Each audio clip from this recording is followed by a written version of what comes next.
Hello everyone, welcome to magnet brains. My self Prateek Karn स्वागत करता हूं आपका अपने यूट्यूब चैनल मैग्नेट ब्रेन्स पर, जहां पर आपको मिलता है क्वालिटी कंटेंट, क्वालिटी एजुकेशन, वो भी बिल्कुल फ्री ऑफ कॉस्ट। ठीक है, तो फिजिक्स क्लास 11th का बहुत शानदार chapter mechanical properties of fluids, और अब हम आ गए हैं finally hydraulic lift and hydraulic breaks के ऊपर। जी हां, ये दरअसल एप्लीकेशन होते हैं पास्कल्स लॉ के। तो आपको इस लेक्चर के ठीक पहले प्लेलिस्ट में पास्कल्स लॉ दिख जाएगा। तो अगर आप लोगों ने पास्कल्स लॉ पढ़ लिया है, मुझसे पढ़ लिया या कहीं से भी पढ़ लिया है, तो यहां पे कोई दिक्कत आपको नहीं आने वाली है। लेकिन अगर किसी कारणवश आपने पास्कल्स लॉ नहीं पढ़ा है तो भी चिंता वाली कोई बात नहीं है। इस लेक्चर के दौरान ही, इनफैक्ट स्टार्टिंग में ही, मैं आपके सामने पास्कल लॉ का ना एक बहुत छोटा सा विवरण पेश कर दूंगा ताकि आपको इसमें कोई परेशानी ना आए। ठीक है, तो चलिए बिना समय लगाए जल्दी से जल्दी स्टार्ट करते हैं। और यहां पे जो शुरुआत हो रही है बेटा, वो शुरुआत हो रही है हाइड्रोलिक ब्रेक्स के साथ। ठीक है, यहां पे हमको दरअसल दो तरह की चीजों पर कमांड बनाते हुए चलनी है। यहां पर दरअसल हमको दो तरह की चीजों पर कमांड बनाते हुए चलनी है। पहला होने वाला है हाइड्रोलिक ब्रेक्स। ठीक है, गाड़ियों में यूज होता है हाइड्रोलिक ब्रेक्स। ठीक है, और दूसरा हम जो पढ़ने वाले हैं वो पढ़ने वाले हैं हाइड्रोलिक लिफ्ट। ये दोनों के दोनों जो है ना, ये बहुत ही क्लासी एप्लीकेशंस हैं पास्कल लॉ पर बेस्ड। ठीक है, चलिए अब एक काम करें, जरा देखें कि पास्कल्स लॉ एग्जैक्टली क्या होता है, उसके बाद इसके एप्लीकेशंस को हम बहुत तरीके से डील कर पाएंगे। ठीक है, क्या आप लोग जानते हैं पास्कल लॉ क्या होता है? अगर आप लोग जानते हैं कि पास्कल्स लॉ क्या होता है, तो मैं आपके सामने ना एक सवाल पोस्ट कर रहा हूं। Pascal law is based on principle of equal transmission of dash. ठीक है, तो Pascal's law is based on equal transmission of dash.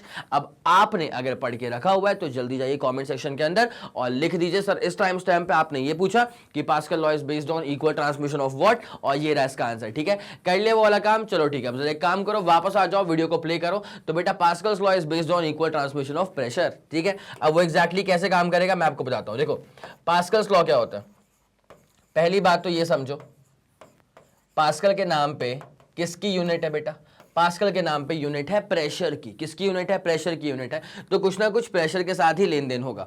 तो अब पास्कल लॉ जो होता है ना, इसमें सबसे खास बात क्या होती है कि पास्कल लॉ जो होता है वो अप्लाई होता है ऐसे लिक्विड्स के ऊपर जो लिक्विड इंक्लोज्ड इक्विलिब्रियम में है। ठीक है, इक्विलिब्रियम वर्ड अलग है, इंक्लोज वर्ड अलग है। ठीक है, इन दोनों का अलग अलग मतलब समझते हैं। इक्विलिब्रियम का मतलब क्या होता है? Net forces zero. पक्की बात है, नेट फोर्सेस जीरो मतलब सिस्टम इज इन इक्विलिब्रियम। अब सर इंक्लोज का मतलब क्या होता है? तो इंक्लोज मतलब एक ऐसा सिस्टम जिसमें अंदर से कोई बाहर ना जा सके और बाहर से कोई अंदर ना आ सके। आगे बात समझ? तो ऐसे सिस्टम को हम कहते हैं इंक्लोज्ड। चलिए, तो पास्कल लॉ जो है वो अप्लाई किन के ऊपर होता है? तो pascal law is applicable two liquids. Pascal law is applicable two liquids जो कि इंक्लोज्ड इक्विलिब्रियम में, जो किसमें बेटा? इंक्लोज्ड इक्विलिब्रियम में। तो which are in enclosed equilibrium, जो इंक्लोज्ड इक्विलिब्रियम में है, which are in enclosed equilibrium. ऐसे लिक्विड्स के ऊपर, ऐसे लिक्विड्स के ऊपर अप्लाई होता है पास्कल लॉ। अब एग्जैक्टली सवाल ये है कि फिर पास्कल लॉ एग्जैक्टली होता क्या है? तो बेटा पास्कल लॉ ये बोलता है कि अगर कोई लिक्विड है जो कि इंक्लोज्ड इक्विलिब्रियम में है, जो कि इंक्लोज्ड इक्विलिब्रियम में है, अगर ऐसे लिक्विड पे आपने कभी भी किसी पॉइंट पर एक्सटर्नली अगर आपने प्रेशर इंक्रीज कर दिया, तो जो इंक्रीज इन प्रेशर था इस इंक्लोज्ड लिक्विड इन इक्विलिब्रियम के ऊपर, जो इंक्रीज इन प्रेशर था वो इस लिक्विड के अंदर हर पॉइंट पर इक्वली ट्रांसमिट हो जाएगा। आया समझ? किसी भी लिक्विड में जो कि इंक्लोज्ड इक्विलिब्रियम में है, अगर मैंने इसके ऊपर बाहर से कोई एक्सटर्नली प्रेशर इंक्रीज कर दिया, तो जो इंक्रीज इन प्रेशर है, जो इंक्रीज इन प्रेशर है, वो लिक्विड के अंदर हर पॉइंट पर इक्वली ट्रांसमिट हो जाएगा। It's as simple as that. ठीक है, तो मेरे ख्याल से इस बात को आप समझ गए होंगे। इसको मैं लिख देता हूं कि the increase in pressure, the increase in pressure at every point, the increase in pressure at every point, the increase in pressure at every point on the liquid,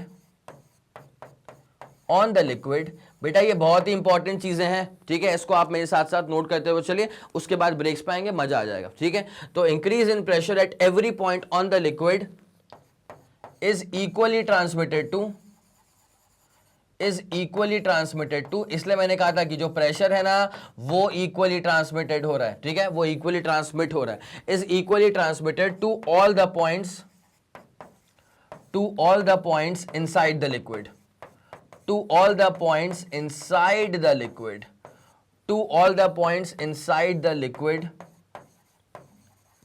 in the equilibrium of rest, in the equilibrium of rest, in the equilibrium, in the equilibrium of rest. क्या आप लोग को ये वाली पूरी कहानी समझ में आ गई? पक्का? ठीक है। तो किसी भी लिक्विड जो कि इंक्लोज्ड इक्विलिब्रियम में है, अगर मैंने उसके ऊपर कभी भी कहीं से भी अगर मैंने एक्सटर्नल प्रेशर इंक्रीज करा, तो जो इंक्रीज इन प्रेशर है वो उस लिक्विड के अंदर हर पॉइंट पर इक्वली ट्रांसमिट हो जाएगा। So this law is basically based on the principal of equal transmission of pressure. ठीक है, चले ओके। मेरे ख्याल से इतनी पूरी कहानी डर दिमाग में। एक काम करो, पहले इसका स्क्रीनशॉट लो, उसके बाद फिर ब्रेक्स के ऊपर लेकर आते हैं आपको। ठीक है, जल्दी करना please. 3 2 1 ready go and done. मेरे ख्याल से ये वाली पूरी कहानी अच्छे से समझ में आ गई होगी। ठीक है, ओके डन। अब आपको लेके आते हैं पूरे ये हाइड्रोलिक ब्रेक्स के ऊपर एग्जैक्टली क्या उसका एप्लीकेशन है, तो देख लेता। Working of hydraulic brakes is based on Pascal's law. मैंने पहले ही कहा था कि ये हाइड्रोलिक ब्रेक्स जो है ना बेटा, वो पास्कल लॉ का एप्लीकेशन है। अब यहाँ पे थोड़ा सा कंस्ट्रक्शन के बारे में जानकारी देके रखी हुई है, तो कंस्ट्रक्शन आपको सेंसिबल तब लगेगा जब आपके सामने बनेगा। वैसे तो मैंने आप लोग के लिए यहाँ पे रिप्रेजेंटेटिव फिगर के तौर पर यहाँ पे बना करके रखा है, बट ऑब्वियसली मैं हमेशा बोलता हूँ कि डायग्राम एक तो ये वैसे भी देखने में कॉम्प्लेक्स लग रहा है, मेरे को मालूम है दिखने में कॉम्प्लेक्स लग रहा है, but the thing is this कि जब तक ये डायग्राम आपके सामने नहीं बनेगा ना, तब तक ये कॉम्प्लेक्स ही लगता रहेगा आपको। अब डायग्राम आपके सामने बना दूंगा एक बार। डायग्राम आपके सामने बनाने के बाद, उसके बाद जब यहां पे देखेंगे ना, तो everything will start making sense to you. ठीक है, तो चले, कंस्ट्रक्शन वंस्ट्रक्शन जो है वो सब समझ में आएगा, लेकिन वो तब आएगा जब डायग्राम आपके सामने बन जाए। तो चलो स्टार्ट करते हैं डायग्राम को बनाना। भाई आप बेसिकली हाइड्रोलिक ब्रेक्स की बात करो, मतलब फ्लूइड्स का यूज तो करने वाले हैं, और ब्रेक्स है इसका मतलब क्या कि आप उस गाड़ी के मोशन को जो है ना, गाड़ी के मोशन को आप रोकने वाले हो या गाड़ी के मोशन को रिटार्ड करने वाले हो। ठीक है, तो ब्रेकिंग एक्शन मतलब रिटार्डेशन, ब्रेकिंग एक्शन मतलब क्या हो गया बेटा, रिटार्डेशन। तो जरा गौर करें क्या होगा। देखो बेटा, सबसे पहले अपन एक काम करते हैं, यहां बनाएंगे अपन एक मास्टर सिलेंडर। अब ये मास्टर सिलेंडर सब क्या होता है, मैं हर एक चीज को सुपर एक्सप्लेन करूंगा, बेफिक्र रहो। मास्टर सिलेंडर क्या होगा, हर एक चीज को सुपर एक्सप्लेन करूंगा। पहले बनाएंगे अपन यहाँ पे सिलेंडर। अच्छा, मेरा कहना क्या है ना कि तुम मेरे साथ साथ सिलेंडर बनाते हुए चलो। ठीक है, मेरे साथ साथ बनाते हुए चलो, तो इससे क्या कि आपको टाइम भी कम लगेगा, और एक्सप्लेन तो पूरा बनाने के बाद में एक्सप्लेन कर ही दूंगा। ठीक है, और आप सुन तो रही हैं, तो काम आपका बेहतरीन तरह से हो जाएगा। ठीक है, ये जा रही है भाई साहब मास्टर सिलेंडर की लाइन। अब ये नीचे वाली लाइन को बनाने के दौरान जरा रुक जाना, बिकॉज मैं यहाँ पे हल्का सा कंस्ट्रक्शन में चेंज करने वाला हूँ। ठीक है, ये अपने पास ये यहाँ पे क्या है, एक मास्टर सिलेंडर है जिसके अंदर भरा होगा ब्रेक ऑयल। क्या भरा होगा, ब्रेक ऑयल। और यहाँ पे पहले अपन ने लगा दिया है एक पिस्टन। क्या लगा दिया बेटा, यहाँ पे पिस्टन। अब इस पिस्टन पे दरअसल प्रेशर लगने वाला है, फोर्स लगने वाला है। देखो ऐसे मान लो फॉर एग्जांपल, अगर तुम कार ड्राइव करते हो, ठीक है, तो एक्सीलरेटर, ब्रेक और क्लच, तो जैसे आपने ब्रेक पे प्रेस करा, तो वो जो पेडल है ना, ब्रेक का जो पेडल है, वहां से एक लेवर ट्यूब जा रही है जो कि जाकर के इसमें जाकर घुस जाएगी। तो अब ये कैसे बनेगा पूरा, देखो बेटा बना के दिखाएंगे आपको अच्छे से।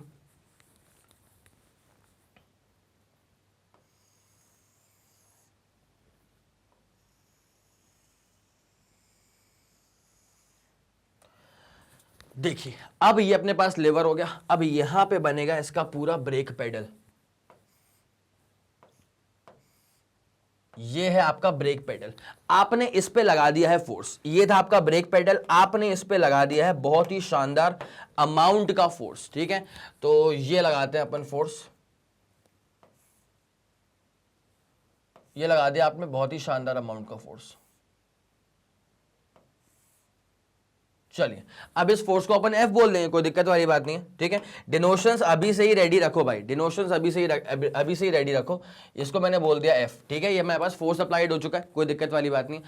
अब इसके अंदर भरा होगा बहुत सारा ब्रेक ऑयल। ठीक है, और ये लेवर है, ये जो आ रही है ना, ये अपने पास ब्रेक पेडल है, ये लेवर है, ये मास्टर सिलेंडर है। मैं हर एक चीज का नामकरण कर दूंगा आराम से। ये पिस्टन था, जैसे आपने यहाँ पे प्रेशर अप्लाई करा, फोर्स अप्लाई करा, तो ये लेवर ने दरअसल इसको धक्का दिया आगे की तरफ, पिस्टन को, और पिस्टन यहाँ पे मास्टर सिलेंडर में अटैच्ड है। मास्टर सिलेंडर के अंदर क्या भरा हुआ है, ब्रेक ऑयल। तो जैसे आपने इस पे प्रेशर अप्लाई करा, ये दबा, तो लिवर ट्यूब में प्रेशर डेवलप हुआ, तो लिवर ट्यूब ने ये जो पिस्टन था ना, इसको धक्का दिया, जो कि अटैच्ड है मास्टर सिलेंडर के अंदर। इसको धक्का पड़ा तो ब्रेक ऑयल भरा है इस पूरे मास्टर सिलेंडर और इस ट्यूब के अंदर आगे तक, तो उस ब्रेक ऑयल को भी लग गया धक्का, बहुत बेहतरीन वाला धक्का आगे की तरफ। ठीक है, तो अब क्या करेंगे ना, यहां से पहले थोड़ी सी एक ओपनिंग निकालेंगे अपन। जरा गौर फरमाइएगा, यहां बीच में से थोड़ी सी ओपनिंग निकालते हैं, पतली सी ओपनिंग। ठीक है, इतना काफी है। अब यहां से ना ये जो ट्यूब है ये थोड़ा सा नीचे एक्सटेंड होगी। भाई कंस्ट्रक्शन अति इंपॉर्टेंट है भाई, इसके बिना क्या ही कर लोगे, इसके बिना क्या ही मजा आएगा, कुछ मजा नहीं है इसके बिना। ओके ठीक है, अब यहां पे ये नीचे की तरफ आ गया, मतलब जो ब्रेक ऑयल भरा होगा ना, बनाऊंगा ब्रेक ऑयल को, वो दरअसल नीचे भी आके ट्रांसफर होने वाला है। ओके, तो ट्रांसफर होगा तो एक और बनेगा यहां पे सिलेंडर। अब सर ये जो सिलेंडर है ना, इसको अपन बोलने वाले हैं व्हील सिलेंडर। जो सिलेंडर यहां बना रहा हूं ना मैं, इसको मैं बोलने वाला हूं व्हील सिलेंडर, क्योंकि ये अटैच्ड किस में होगा, ये एक चक्के में जाके अटैच होने वाला है। ठीक है, और यहां पर भी 2 पिस्टन मैंने लगा दिए बेहतरीन तरह से। एक पिस्टन यहां लगा दिया और मान ले एक पिस्टन जो है ना वो मैंने लगा दिया यहां पे। ठीक है, बहुत बढ़िया। अब जो एक्स्ट्रा पार्ट लग रहा है उसको काटो, जो एक्स्ट्रा पार्ट है काटो उसको, कोई दिक्कत नहीं। ठीक है, अब देख क्या होगा, यहां जो अपने पास पूरा ब्रेक ऑयल भरा था ना, इसको अपन भर देते हैं ऐसे करके। ये था हमारे पास मास्टर सिलेंडर। अब जैसे मैंने फोर्स अप्लाई करा तो ब्रेक पेडल दबा, तो लिवर ट्यूब में प्रेशर डेवलप हुआ, उसने इस पिस्टन को आगे धक्का मारा। अब इसके अंदर जो पूरा ब्रेक ऑयल है वो आ जाएगा व्हील सिलेंडर तक। ये रास्ता कहां जा रहा है, बाकी चक्कों की तरफ, 2 अदर व्हील्स। और यहां पे पूरा बेहतरीन तरह से फ्लो कर रहा है अपना बहुत सारा ब्रेक ऑयल। ठीक है, अब नीचे उसको मिल गई ओपनिंग, नीचे क्या मिल गई उसको, ओपनिंग, तो ब्रेक ऑयल आ जाएगा ऐसे नीचे की तरफ भी, ब्रेक ऑयल आ जाएगा ऐसे नीचे की तरफ भी, कोई दिक्कत वाली बात नहीं है, बेहतरीन चल रहा है। आ गया ब्रेक ऑयल ऐसे नीचे की तरफ भी आ गया, कोई दिक्कत नहीं है। अब पता है क्या होगा, यहां बनाएंगे अपन टायर, यहां क्या बनाएंगे अपन, टायर बनाएंगे। तो अभी तुम रुक जाना, मैं जरा बनाऊंगा, बिकॉज यहां पे कुछ चीजें कटने भी वाली हैं। ठीक है, अब देखो कैसे होगा ये, पहले बनाते हैं अपन टायर बेहतरीन सा, पहले बनाते हैं अपन टायर बेहतरीन सा।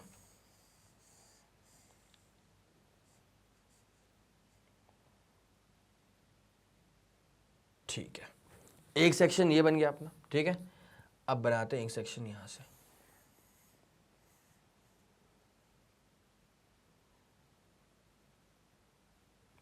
ये भी सही है, और एक बनाऊंगा बाहर से। रुक जाओ, सब आएगा समझ।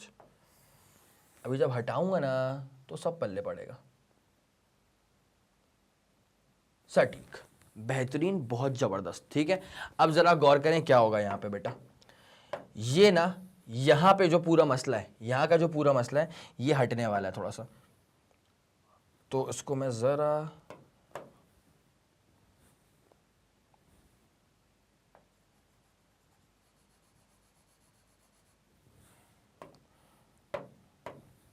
ये हटाओ उसको, ये तो गायब हो जाएगा यहां से। ठीक है, ये वाला हिस्सा भी जो है ना ये भी एग्जिस्ट नहीं करेगा। मतलब जो कर्वेचर है ना बेटा वो सिर्फ और सिर्फ बाहर ही है, अंदर कुछ नहीं है। जो कर्वेचर है ना वो सिर्फ और सिर्फ बाहर ही है, अंदर कुछ नहीं है। खत्म, सही लग रहा है पूरा। ठीक है, यहां पे भी कर्वेचर जो है ना वो अंदर तो आएगा ही नहीं, कर्वेचर जो है वो अंदर तो आएगा ही नहीं, कर्वेचर सिर्फ और सिर्फ बाहर रहेगा। ओके, अब सेम कार्यक्रम जो है ना ये इसके साथ भी होने वाला है। ये कर्वेचर अंदर आएगा ही नहीं भाई, ये टायर के अंदर का सेक्शन होने वाला है, वो ट्यूब में कैसे, ये सिलेंडर वाले ट्यूब में कैसे घुस सकता है। ठीक है, तो यहां पर भी इसको थोड़ा सा अगर मैं क्लियर आउट कर दूं, ओके, थोड़ा सा क्लियर आउट कर दूं इसको, डन है बेटा। अब जरा गौर करो क्या होगा, ये पिस्टन था इसका, ये बन गया बेहतरीन तरह से पिस्टन, और ये पिस्टन था इसका, ये बन गया इसका बेहतरीन तरह से पिस्टन। कोई दिक्कत वाली बात तो नहीं है, पूरा सही लग रहा है, बेहतरीन। ठीक है, अब देखिए अंदर क्या होगा। अब आते हैं पूरे मसले पे इसके। ठीक है, तो अंदर भरा हुआ है भैया ब्रेक ऑयल। अंदर क्या भरा हुआ है, अंदर इत्मीनान से यहाँ भर जाएगा ब्रेक ऑयल। पहले ब्रेक ऑयल सिर्फ मास्टर सिलेंडर में था, जैसे मैंने प्रेशर अप्लाई करा तो ब्रेक ऑयल ऐसा भरता भरता भरता आगे आ गया और ब्रेक ऑयल फिर यहाँ भी पहुंच जाएगा। यहाँ बोले तो अब इसको बोलते हैं अपन व्हील सिलेंडर। क्या बोलते हैं इसको, व्हील सिलेंडर। ठीक है, अब यहाँ पर एक रिम होती है, एक ट्यूब जैसी होती है, जिसको ना यहाँ से काट के रखा होता है। बताता हूं कैसे। ये इनर साइड हो गया, आउटर साइड हो गया, और इसको अपन ने यहां से काट देंगे एकदम बीचों बीच, बिकॉज फिर कनेक्शन इसको यहां से देंगे। देखो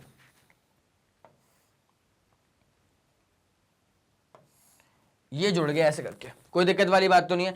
अब मेरी बात समझना क्या होता है, ये जो मैंने सबसे बाहर का बना के रखा है ना circle, this is the inner rim of the wheel. इसको बोलते हैं, जो अपन ने बना के रखा बाहर वाला सर्कल, इसको बोलते हैं inner rim of the wheel. अब क्या होने वाला है बेटा, आप लोगों ने सुना है ब्रेक शू, साइकिल में उसको बोलते हैं गिट्टी।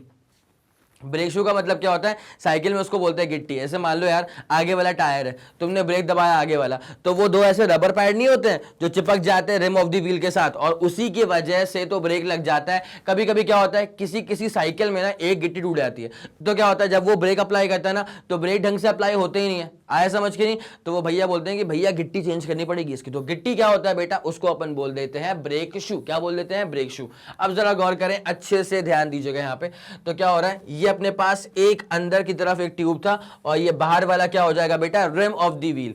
अब इस रिम ऑफ द व्हील के ऊपर ना ऐसे ब्रेक शूज लगे होते हैं। क्या लगे होते हैं, ब्रेक शूज। तो मैं ब्रेक शूज बकायदा बना के दिखा रहा हूं, जरा गौर फरमाइएगा, मजा आ जाएगा। ठीक है, ये इसके ऊपर बने होंगे ब्रेक शूज। यहां पे यहां से यहां तक बना दो ब्रेक शू, कोई दिक्कत नहीं है।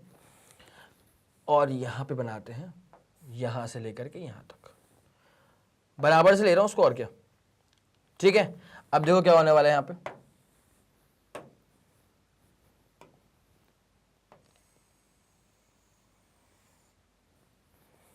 ये रहेगा इसका ब्रेक शू। ठीक है, अब ये सब ये है बेटा ब्रेक शू, जो कि रिम ऑफ द व्हील के साथ चिपकेगा और फिर ब्रेक लग जाएगा, जो कि रिम ऑफ द व्हील के साथ चिपकेगा और फिर ब्रेक जो है वो लग जाएगा। तो ये था अपने पास ब्रेक शू। मैं इसका नामकरण कर दूंगा आराम से। ठीक है, अब इसका पूरा फंक्शनिंग क्या होगा वो सब समझा रहा हूं, बस बीच में ना एक स्प्रिंग लगेगी, उसके बाद कहानी जो है वो बड़ी आसान रहेगी। बीच में लग जाएगी एक स्प्रिंग, ठीक है, और उसके बाद कहानी जबरदस्त चलने वाली है। देखो देखो देखो, ये लग गई स्प्रिंग। स्प्रिंग तुम जानते हो क्या होता है, spring is the elastic material. भाई साहब स्प्रिंग क्या है, स्प्रिंग है तुम्हारे पास इलास्टिक मटेरियल, है ना। अब देखो क्या होता है, सबसे बेहतरीन चीज सुनना। जैसे मैंने ब्रेक पेडल पे फोर्स अप्लाई करा, जैसे मैंने ब्रेक पेडल पे फोर्स अप्लाई करा, तो ये दबेगा नीचे की तरफ, लिवर ट्यूब जो है ना वो धक्का देगी पिस्टन को आगे की तरफ। ये पिस्टन कहां अटैच्ड है, मास्टर सिलेंडर में। पूरी वर्किंग बता रहा हूं, ये पिस्टन कहां अटैच्ड है, मास्टर सिलेंडर में। मास्टर सिलेंडर के अंदर क्या भरा हुआ है, ब्रेक ऑयल भरा हुआ है। अब जैसे पिस्टन को अपन ने दबाया, मतलब हमने तो यहां पे फोर्स अप्लाई करा, तो ये लिवर ट्यूब के सहारे पिस्टन दब गया, तो ये जो पूरा ब्रेक ऑयल है ये आगे बढ़ेगा टू अदर व्हील्स, और फिर ये नीचे की तरफ आएगा, और ये मास्टर सिलेंडर में आकर के ना दरअसल एक एक्सपेंशन प्रोड्यूस करवाने का ट्राई करेगा। ठीक है, एक एक्सपेंशन प्रोड्यूस करवाने का ट्राई करेगा। तो मैं एक काम करता हूं, इन पिस्टन्स को थोड़ा सा आपके लिए बोल्ड कर देता हूं, ताकि आपको समझने में इसको आसानी हो। बेहतरीन पिस्टन है भाई ये, और एक पिस्टन ये है बहुत बेहतरीन सा। ठीक है, तो दोनों ही पिस्टन्स में क्या हुआ, यहां पे जबरदस्त एक्सपेंशन होगा।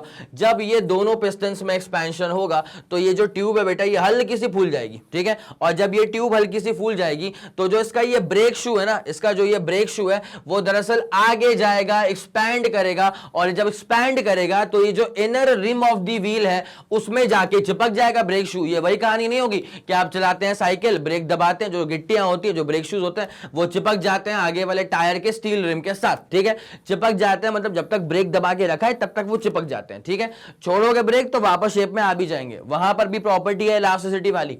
तो यहां पे क्या हुआ, ये ब्रेक शू जाके चिपक गया inner rim of the wheel के साथ, और जब inner rim of the wheel के साथ ये ब्रेक शू चिपकेंगे रबर वाले, तो वहां पे क्या हो जाएगा, रिटार्डेशन, और ब्रेक लग जाएगा, गाड़ी जो है वो धीमी हो जाएगी, अल्टीमेटली रुक जाएगी। आया समझ के नहीं आया, तो ये इसकी पूरी कहानी होती है। अब जैसे आपने पैर अपना हटाया कार के ब्रेक में से, तो क्या होगा, ये जो ब्रेक पेडल है पीछे आएगा, लेवर ट्यूब रिलैक्स हो गई, पीछे आ गई, पिस्टन को खींच के पीछे ले आई। तो भाई साहब जो लिक्विड यहां पे आकर के एकदम उद्यम मचा रहा था, वो लिक्विड को जो प्रेशर देने वाला एंटिटी था वो चला गया, तो ये लिक्विड वापस से पहुंच जाएगा अपने कहां पे, मास्टर सिलेंडर के पास। अब यहां पे कोई लिक्विड प्रेशर नहीं रहेगा, तो ये जो ट्यूब फूल गई थी वो हल्का सा कॉन्ट्रैक्ट हो जाएगी, ब्रेक शूज वापस आ जाएंगे अपने ओरिजिनल पोजीशन में, रिम को कोई नहीं छेड़ रहा होगा, गाड़ी चलती रहेगी।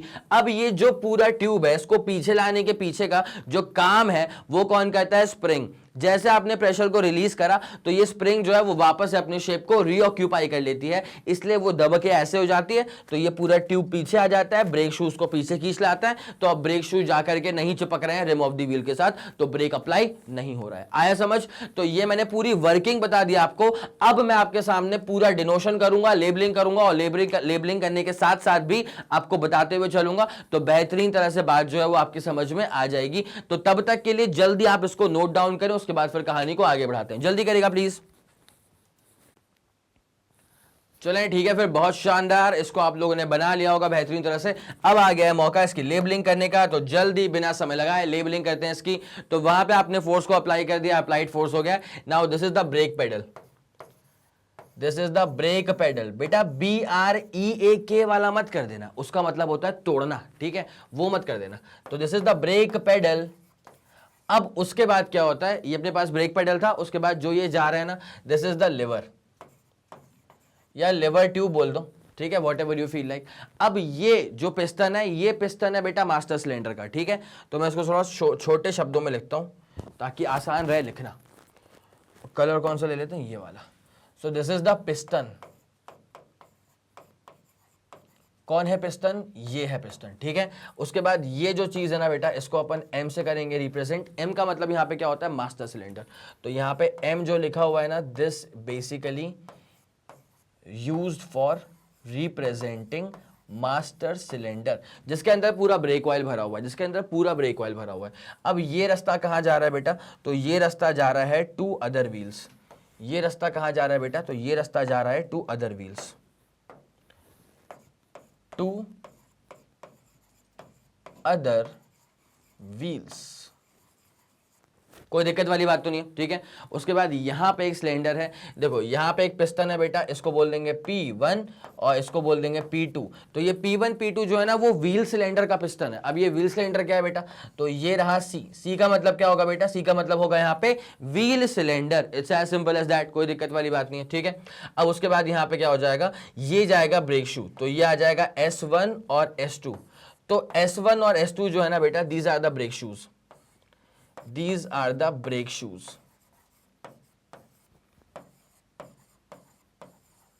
S1 S2 क्या है बेटा, ब्रेक शूज है, और ये है तुम्हारे पास व्हील सिलेंडर, व्हील सिलेंडर। उसके बाद ये जो हमने बना के रखा है आपके पास, ये है तुम्हारे पास स्प्रिंग। ये जो S है ना, this S is basically the spring, this S is basically the spring, this S is basically the spring. कोई दिक्कत वाली बात तो नहीं है, ठीक है। अब उसके बाद जो ये था अपने पास inner rim of the wheel था, इसको भी जरा नोट कर दिया जाए। So this is the inner rim of the wheel, inner rim of the wheel, inner rim of the wheel. क्या बोलते हो भाई, पक्का ये आ गया समझ में अच्छे से? तो ये आपका पूरा लेबल्ड डायग्राम हो गया, और अंदर जो भरा हुआ है, ये जो अंदर भरा हुआ है ये है ब्रेक ऑयल। ये जो अंदर भरा हुआ है ये है बेटा आपके पास ब्रेक ऑयल। तो फोर्स अप्लाई करा, लेवर हो गया, पिस्टन हो गया, मास्टर सिलेंडर हो गया, ट्यूब हो गया, ब्रेक ऑयल हो गया, व्हील सिलेंडर हो गया, व्हील सिलेंडर के दोनों पिस्टन्स हो गए, ट्यूब हो चुकी है, स्प्रिंग हो चुकी है, ब्रेक शूज हो चुके हैं, रिम ऑफ द व्हील हो चुकी है। बस ये आपके पास कंप्लीट एंटायर कंप्लीट डायग्राम हो चुका है। ये किसका बेटा, हाइड्रोलिक ब्रेक्स का। तो जल्दी आप इस कंप्लीट लेबल डायग्राम का स्क्रीनशॉट लेंगे, उसके बाद फिर हम कहानी को आगे स्टार्ट करेंगे। हो गया, 3 2 1 रेडी गो एंड डन। बहुत जबरदस्त, बहुत शानदार। इसको मिटाने का मन नहीं करा, लेकिन बहुत शानदार बना था, ऐसा मुझे लगता है। आपको जो लगे आप कमेंट सेक्शन में प्लीज बता दीजिएगा, ठीक है। चलिए ओके डन। तो कहानी पूरी क्लियर होगी आप लोग को। अब एक काम करेंगे, कंस्ट्रक्शन का जो पूरा फंडा है ना, वो देखने के लिए अपने को ये चाहिए पड़ेगा। तो क्या लिखा है यहाँ पे, it consist of a master cylinder M filled with brake oil and provided with air tight frictionless piston P. ठीक है, तो this is filled with brake oil, this is filled with brake oil, और master cylinder के अंदर जो ये piston था इसका नाम पी था। व्हील सिलेंडर वाले पिस्टन का नाम P1 और P2 था, कोई दिक्कत वाली बात तो नहीं है। ठीक है, उसके बाद क्या है, the piston is connected to brake pedal, आपको दिखा दिया था, through lever system, lever system को अपन ने L नाम दे दिया, कोई दिक्कत वाली बात नहीं है। The master cylinder is connected to wheel cylinder through a tube. ठीक है, यहाँ पे जो मास्टर सिलेंडर है this is connected to the wheel cylinder by a tube, इस पूरे ट्यूब का नाम T रख दिया, कोई दिक्कत तो नहीं है। उसके बाद यहाँ पे आएगा एक्सपेंशन होगा, फिर ये जो ट्यूब्स हैं ये फैलेंगी और ब्रेक शू जाकर के चिपक जाएंगे inner rim of the wheel में, जिससे कि रिटार्डेशन प्रोड्यूस होगा। तो ये सारी चीजें जो है ना वो यहाँ पे तरीके से लिखी हुई हैं, सेम डिनोशंस हैं, S1 S2 P1 P2, अपना ही डायग्राम था। तो जल्दी आप इसका स्क्रीनशॉट लेंगे, उसके बाद फिर मैं कहानी को यहीं से आगे बढ़ाने वाला हूं। ले लिया इसका स्क्रीनशॉट बेटा, 3 2 1 रेडी गो एंड डन। हो गया हो गया हो गया हो गया, चलो ठीक है, बहुत शानदार। ये चीज तो नोट कर लिया आप लोगों ने, भली भांति नोट कर ली, कंस्ट्रक्शन का पार्ट था ये। अब उसके बाद जो डायग्राम मैंने यहां बना के रखा हुआ है, ये जो मैंने बना के रखा है डायग्राम, उसी का रिप्रेजेंटेटिव फिगर आपके सामने यहां पर भी मौजूद है। What ever you feel like, जो आपको सही लगे वो आप यूज कर सकते हैं। ठीक है, चले आगे बढ़े बेटा। अब इसमें अब यहाँ पे क्या लिखा हुआ है, वर्किंग लिखा हुआ है, जो मैंने पूरी कहानी आपको सुनाई थी ना, बस वही लिखा हुआ है कि when the brake pedal is pressed, जैसे आप ब्रेक पेडल को दबाएंगे the liver system operates, liver system काम करना शुरू करेगा, पिस्टन को धक्का मारेगा, पिस्टन सारे ब्रेक ऑयल को आगे फेंक देगा। ठीक है, तो वही सब चीजें हैं। There will be increased pressure on liquid at P।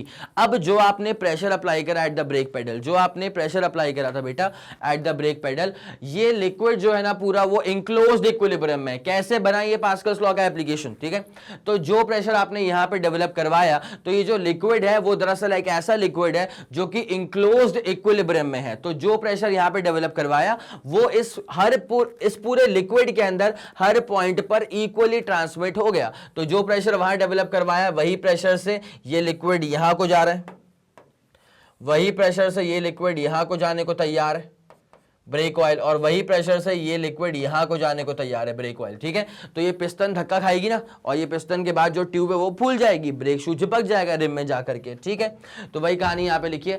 तो which is transmitted equally to P1 and P2 of the wheel cylinder. P1 P2 क्या था, पिस्टन था, किसका, व्हील सिलेंडर का। और ड्यू टू इट यहां पे मूव, मतलब they will move outwards. What will move outwards, ये जो है ना ये ब्रेक शू S1 S2 ये मूव करेंगे आउटवर्ड्स, एक्सपेंशन शो करेंगे, जिसके बाद जो ब्रेक शू है वो जाके चिपक जाएगा रिम ऑफ द व्हील के साथ, रिजल्टिंग इनटू रिटार्डेशन। तो मेरे ख्याल से ये वाली बात आपको समझ में आ गई होगी। जल्दी इसका स्क्रीनशॉट लो, उसके बाद कहानी को आगे बढ़ाएंगे। समय कम हो तो स्क्रीनशॉट लेना, अदरवाइज मैं तो कहता हूं कि भैया नोट करते हुए चलो। हो गया, चलो ठीक है, बहुत बढ़िया। तो ये वाली कहानी मेरे ख्याल से समझ में आपको आ गई। उसके बाद क्या लिखा है, when the pressure on the brake pedal is release, जैसे हम प्रेशर को रिलीज करेंगे तो भाई साहब अब जो भी लिक्विड, जो भी ब्रेक ऑयल यहां भर गया था व्हील सिलेंडर के अंदर, जैसे मैंने प्रेशर को वहां से रिलीज करा तो यहां पे जो लिक्विड पूरा व्हील सिलेंडर के अंदर भर गया था अब वो चले जाएगा वापस ऊपर की तरफ, मतलब मास्टर सिलेंडर की तरफ। ठीक है, वही लिखा हुआ है when the pressure on the brake pedal is released. अब आपको ब्रेक मारने की जरूरत नहीं है। ठीक है, आपने ब्रेक हटा लिया, गाड़ी चलाओगे भी तो ना सिर्फ ब्रेक मारते रहोगे। तो व्हेन द ब्रेक पेडल से जब प्रेशर को रिलीज कर लिया, then the brake shoes return to their normal position, then the brake shoes return to their normal positions. ठीक है, अब वो नहीं चिपके हैं रिम ऑफ द व्हील के साथ, और इस एक्शन को दरअसल अकम्प्लिश कौन करता है, स्प्रिंग। अगर स्प्रिंग नहीं होती तो ब्रेक शूज जो थे वो चिपके ही रह जाते रिम ऑफ द व्हील के साथ। ठीक है, बट ब्रेक शूज थे तो मतलब स्प्रिंग थी, तो उसने ब्रेक शू को वापस खींच लिया बाहर पीछे की तरफ, which in turn forces the brake shoes brake oil to return from wheel cylinder. अब जो ब्रेक ऑयल है अब कुछ काम नहीं है, व्हील सिलेंडर में क्या काम है अब ब्रेक ऑयल का। ठीक है, तो वो कहां चले जाएगा, वापस से मास्टर सिलेंडर में। It's as simple as that. जल्दी इसका भी स्क्रीनशॉट ले लो, उसके बाद कहानी को आगे बढ़ाएंगे। 3 2 1 रेडी गो एंड डन। हो गया, चलो चलो चलो, बहुत शानदार, बहुत बढ़िया, एक तरफा। अब आ गए हैं बेटा हाइड्रोलिक लिफ्ट के ऊपर। हाइड्रोलिक ब्रेक का सेटअप पूरा क्लियर दिमाग के अंदर। ठीक है, आप लोगों ने इसका स्क्रीनशॉट ले भी लिया होगा, बहुत मेहनत से बनाया था। कैसा लगा बता देना कमेंट सेक्शन के अंदर। ठीक है, अब आपको लेकर के आते हैं बेटा कहां पे, हाइड्रोलिक लिफ्ट के ऊपर। ठीक है, एक बहुत ही शानदार रिप्रेजेंटेटिव फिगर आपके सामने यहां मौजूद है।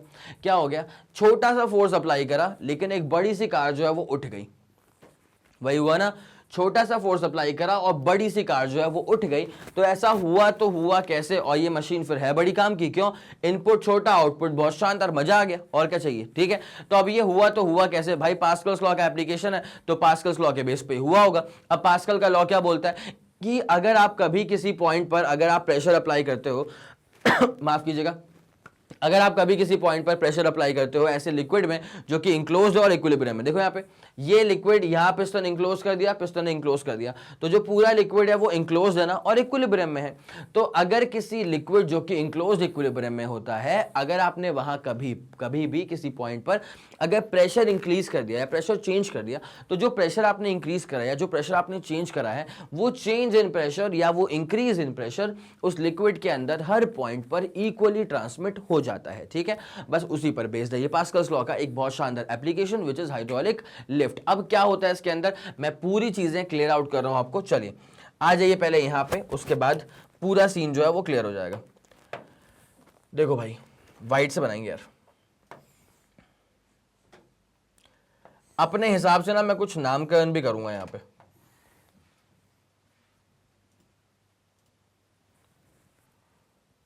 अपने हिसाब से कुछ नामकरण भी कर दूंगा। ठीक है, सेटअप पूरा क्रिएट कर लेते हैं पहले, मेरे साथ साथ तुम बनाते हुए चल सकते हो, कोई दिक्कत वाली बात नहीं है। ठीक है, अब देखो यहां पे क्या होने वाला है बेटा, यहां पे ना हमने बना के रखा है एक पिस्टन जिस पर हम कोई छोटा सा फोर्स अप्लाई करने की सोच रहे हैं। ठीक है, और एक पिस्टन का सेटअप यहां पर भी है जहां पे एक लोड रखा होगा। जहां पे क्या रखा होगा बेटा, यहां पे एक लोड रखा होगा। ठीक है, तो लोड में क्या रखा होगा, एक कार रखा होगा और क्या। ठीक है, मान लो कार रखा है, कोई दिक्कत वाली बात थोड़ी है, मान लो क्या रखा है बेटा, कार रखा है।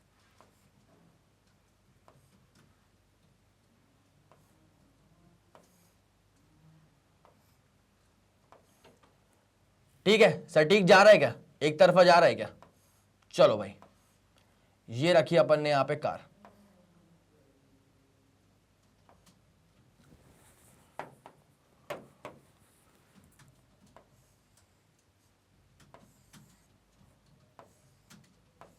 और गजब, ये अपने पास कार है, एक बहुत अच्छा शानदार सा लोड यहां पे रख दिया अपन ने। अब क्या करेंगे, यहां पे ना एक पूरा लिक्विड भरा होगा भाई, कोई तो भी लिक्विड है जो कि पूरा एकदम बेहतरीन तरह से भरा ही हुआ है यहां पे। तो बेहतरीन तरह से लिक्विड जो ना एकदम पूरा एयर टाइट है भाई, एकदम बेहतरीन तरह से भरा हुआ है, पूरा इंक्लोज्ड लिक्विड है, पूरा इंक्लोज्ड लिक्विड है, कोई दिक्कत कोई परेशानी कोई मसला। ठीक है, पूरा क्लियर है। अब होता क्या है ना, मैं देखो इसका जो एरिया है वो छोटा है, इसका एरिया जो है वो बड़ा है, तो मैं एक काम करता हूं, छोटे वाले एरिया को मैं स्मॉल ए से करूं रिप्रेजेंट, तो इसका जो एरिया है ना इसको मैं स्मॉल ए से करूंगा रिप्रेजेंट, और मैं यहां पर जो फोर्स अप्लाई करने वाला हूं ना उसको भी स्मॉल एफ से करूंगा रिप्रेजेंट। ठीक है, यहां पर मैं जो फोर्स अप्लाई करने वाला हूं लो ऐसे, इस फोर्स को भी मैं स्मॉल एफ से करूंगा रिप्रेजेंट। ठीक है, और उसके बाद क्या होगा, जब मैंने यहां पे फोर्स अप्लाई करा, एक बात सुनना, एक प्रेशर यहां पे डेवलप हुआ होगा, बिकॉज अगर मैं कभी किसी भी गिवन सरफेस पर फोर्स अप्लाई करूंगा तो force acting per unit area is basically equal to pressure. तो यहां पर क्या डेवलप होगा, प्रेशर डेवलप होगा। अब पास्कल लॉ क्या बोलता है कि अगर कोई लिक्विड है जो कि इंक्लोज्ड है, जो कि इक्विलिब्रियम में है, तो अगर आपने कोई प्रेशर डेवलप करा किसी भी पॉइंट पर, तो वही प्रेशर आगे भी इक्वली ट्रांसमिट हो जाता है। ठीक है, तो भैया प्रेशर ट्रांसमिट होगा ना इक्वली, लेकिन फोर्स थोड़ी, और फोर्स को लेकर के तो एक और बहुत बेहतरीन बात तुमको बताता हूं, सुनो। अभी क्या होता है, प्रेशर का बेसिक फॉर्मूला क्या होता है, फोर्स अपॉन एरिया, क्या बोलते हो, सही बात है, इसका फॉर्मूला क्या होता है, फोर्स अपॉन एरिया। अब यहां से फोर्स क्या हो जाएगा, प्रेशर इनटू एरिया। अब पास्कल लॉ बार बार ये बोल रहा है कि भैया प्रेशर इक्वल ट्रांसमिट होगा, प्रेशर इक्वल ट्रांसमिट होगा, तो अगर प्रेशर इक्वली ट्रांसमिट होगा तो since pressure is equally transmitting therefore pressure is constant in a sense. अगर प्रेशर कांस्टेंट है तो यहां से force is directly proportional to क्या हो जाएगा, एरिया। क्या हो जाएगा, force is directly proportional to area हो जाएगा। अब सिंपल सी बात है, अगर एरिया बढ़ गया तो फोर्स बढ़ जाएगा ना। क्या बोला मैंने, यहां का जो एरिया ऑफ क्रॉस सेक्शन है वो इसके एरिया ऑफ क्रॉस सेक्शन से काफी बड़ा है, तो अगर एरिया बढ़ गया है, प्रेशर हो गया है कांस्टेंट, एरिया गया बढ़, अगर एरिया बढ़ गया तो फोर्स भी तो बढ़ जाएगा। इसका मतलब फोर्स यहां लगाया कम, लेकिन जो यहां पे फोर्स की उत्पत्ति हुई, यहां जो फोर्स की उत्पत्ति हुई वो बहुत ज्यादा। और यही बहुत ज्यादा फोर्स मिल करके इस भारी लोड को उठा पाया। आया समझ की नहीं? यही बहुत ज्यादा फोर्स मिल करके इस भारी लोड को ऊपर की तरफ उठा पाया। It's as simple as that. कोई दिक्कत तो नहीं है। अब एग्जैक्टली कितने अमाउंट से फोर्स बढ़ेगा, कैसे बढ़ेगा, वो सब बताऊंगा। तुम चाहो ना तो इसका स्क्रीनशॉट ले लो, मेरे साथ ही ले लो, कोई दिक्कत नहीं है, छोटी सी बात है। 3 2 1 रेडी गो डन। हो गया, चलो ओके डन, निपटाओ उसको भाई। अब सुनते हुए चलना अच्छे से भली भांति। तो यहां पे क्या हो रहा है बेटा, ये जो सेक्शन था ना, इसको हम कह देंगे अपने पास क्या है, ये लोड सेक्शन है, ठीक है। मतलब एक काम करो, उसको अप्लाइड सेक्शन बोल दो। यहां पे हम फोर्स को अप्लाई कर रहे हैं ना, तो ये अप्लाइड सेक्शन हो गया। और यहां पे लोड रखा हुआ है, इसको बोल देंगे लोड सेक्शन। कोई दिक्कत तो नहीं, अप्लाइड सेक्शन और क्या हो जाएगा, लोड सेक्शन। अब जरा गौर करो, जो प्रेशर अप्लाइड सेक्शन पे डेवलप करा वही प्रेशर लोड सेक्शन पे महसूस होगा, because according to Pascal's law होता क्या है, इक्वल ट्रांसमिशन ऑफ प्रेशर। तो मैं इसको लिख देता हूं बेटा। अच्छा, एक और बहुत शानदार चीज, छोटा वाला फोर्स तो मैंने अप्लाई करा, छोटा वाला एरिया यहां का एरिया था, बड़ा वाला एफ यहां पे आ गया, इसका एरिया क्या होगा, बड़ा वाला ए। लिख दूं मैं इसको, इसका एरिया क्या होगा, बड़ा वाला ए, यहां लिख देता हूं। इसका जो एरिया है ना वो क्या है, बड़ा वाला ए, इसका एरिया क्या है, छोटा वाला ए, ठीक है। अब देखो भाई साहब, pressure according to Pascal's law, Pascal's law के हिसाब से क्या होता है, according to Pascal's law, Pascal's law के अनुसार होता ही है बेटा कि जो प्रेशर डेवलप करा आपने एट द अप्लाइड सेक्शन, उतना ही प्रेशर आपको महसूस होगा एट द लोड सेक्शन, ठीक है। तो लिख दूं मैं इसको कि pressure applied eight input section, input section बोल देता हूं, pressure applied at input section is equals to the pressure experienced at the load section, is equal to the pressure experienced at the load section। मेरे ख्याल से आप लोग को पूरी कहानी अच्छे से समझ में आ रही होगी। तो pressure applied at the input section is equal to pressure experience at the load section. Load मतलब ये वाला सेक्शन। अब जरा गौर करें, प्रेशर क्या डेवलप हुआ है, फोर्स अपॉन एरिया, ठीक है। तो प्रेशर इनपुट पे कितना आ गया था बेटा, फोर्स अपॉन एरिया, और प्रेशर आउटपुट पे कितना है बेटा, एफ अपॉन ए। हम हमेशा कंसर्न होते हैं इस बात से कि हमने इनपुट जो दिया उसका आउटपुट पे क्या इंपैक्ट पड़ा, मतलब मैं एफ निकालने से कंसर्न हूं। तो एफ क्या आ जाएगा पता है, छोटा वाला एफ ए अपॉन ए। कोई दिक्कत तो नहीं है, कोई दिक्कत तो नहीं है, ठीक है। तो ये आ गया अपने पास एक बहुत ही शानदार सा फॉर्मूला। अब सर ये यूज कैसे होगा, अब सर ये यूज कैसे होगा, देखो नाउ सबसे प्यारी बात तो ये है समझने लायक, अगर यहां समझ गए तो बहुत बढ़िया, अदरवाइज एग्जांपल लेके भी समझा दूंगा एक, ठीक है। नाउ जैसे आप लोग जानते हैं कि छोटा वाला ए जो है ना वो लिटरली काफी छोटा है एज वन कंपेयर टू ए, ठीक है। मतलब यहाँ पे कैपिटल ए की वैल्यू लिटरली बड़ी है, छोटे वाले ए की वैल्यू लिटरली बहुत छोटी है। जब बड़ी वैल्यू को छोटी वैल्यू से हम डिवाइड करते हैं तो आंसर बड़ा ही आता है ऑब्वियसली। जब बड़ी वैल्यू को छोटी वैल्यू से आप डिवाइड करेंगे तो आंसर तो बड़ा ही आएगा ना। अब जब बड़े आंसर को एक एफ नाम के वेरिएबल से मल्टीप्लाई करेंगे तो आंसर और बड़ा हो जाएगा जब मल्टीप्लाई करेंगे तो देयरफॉर बड़ा वाला F is literally greater when compare to applied force, ठीक है। so this is the output achieved force, this is the output achieved force। जो आपने फोर्स अचीव करा वो ये रहा आउटपुट का अचीव्ड फोर्स, और ये वाला था आपके पास इनपुट का अप्लाइड फोर्स, ये वाला था आपके पास इनपुट का अप्लाइड फोर्स। यहां तक कोई परेशानी, ये वाला था आपके पास इनपुट का अप्लाइड फोर्स। कोई दिक्कत वाली बात तो नहीं है, ये वाला पूरा फंडा समझ में आ गया पक्का। तो एक काम करो, जल्दी आप इसका स्क्रीनशॉट लीजिए, उसके बाद एग्जांपल के तौर पर भी क्लियर कर दूंगा एक डमी वैल्यूज लेकर के। तो जल्दी आप इसका स्क्रीनशॉट लेंगे पहले तो बेटा। 3 2 1 रेडी गो एंड डन। कोई दिक्कत वाली बात तो नहीं है, पक्का श्योर हो? चलो गजब गजब गजब, ठीक है। अब एक काम करते हैं अपन, यहीं पर ना ये तो आप लोग पूरा नोट कर चुके होंगे मेरे ख्याल से, ठीक है। अब यहां पर एक छोटी सी डमी वैल्यूज लेके कार्यक्रम को आगे बढ़ाते हैं तो क्लियर कहानी हो जाएगी। चलो चलो चलो चलो चलो आगे बढ़ते हैं आगे बढ़ते हैं आगे बढ़ते हैं। हाँ जी, देखिए अगर मान ले डमी वैल्यूज ले रहा हूं समझाने के लिए बस, ठीक है। मान ले कि तुमने जो फोर्स अप्लाई करा वो तुमने फोर्स अप्लाई करा 10 न्यूटन का, जिस एरिया पे अप्लाई करा वो एरिया था 1 मीटर स्क्वायर का, जहां पे लोड रखा हुआ था, जहां पे लोड रखा हुआ था उसका एरिया कितना था, मान लेते हैं 100 मीटर स्क्वायर का। डमी वैल्यूज ले रहा हूं फॉर एग्जांपल, ठीक है। तो आउटपुट में अचीव फोर्स कितना होगा बेटा, एफ ए बाय ए, अभी नोट किया था आप लोगों ने, ठीक है।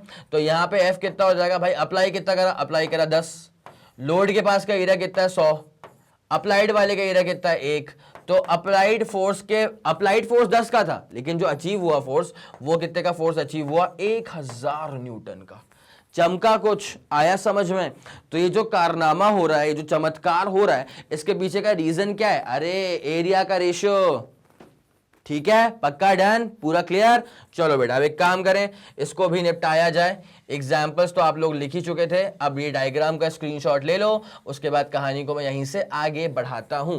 जल्दी डायग्राम का स्क्रीनशॉट लो बेटा, जल्दी करो, 3 2 1 रेडी गो एंड डन। कोई दिक्कत वाली बात नहीं है, कोई मसला नहीं है। चलो बहुत शानदार, क्लियर करते हैं पूरी चीज को, आ जाए आगे बढ़े। अब जो मैंने वहां पे बताया था वही चीजें यहां पे लिखी हुई हैं कि यार देखो, प्रेशर तो कांस्टेंट था, तो force is going to be proportional to area itself, area only. अब जब मैंने एरिया को यहां बढ़ा दिया है तो आउटपुट का फोर्स भी बेहतरीन तरह से बढ़ जाएगा, ठीक है, पूरा क्लियर है। चलो अब एक काम करो, जो लिखवाया था वो तो काफी था, अब यहां पे स्लाइड्स पे जो चीजें लिखी हुई है, मैं हमेशा कहता हूं बेटा कि बच्चों को आता रहता है बहुत कुछ, but the thing is this कि वो कभी कभी ना सही शब्दों में रिप्रेजेंट नहीं कर पाते।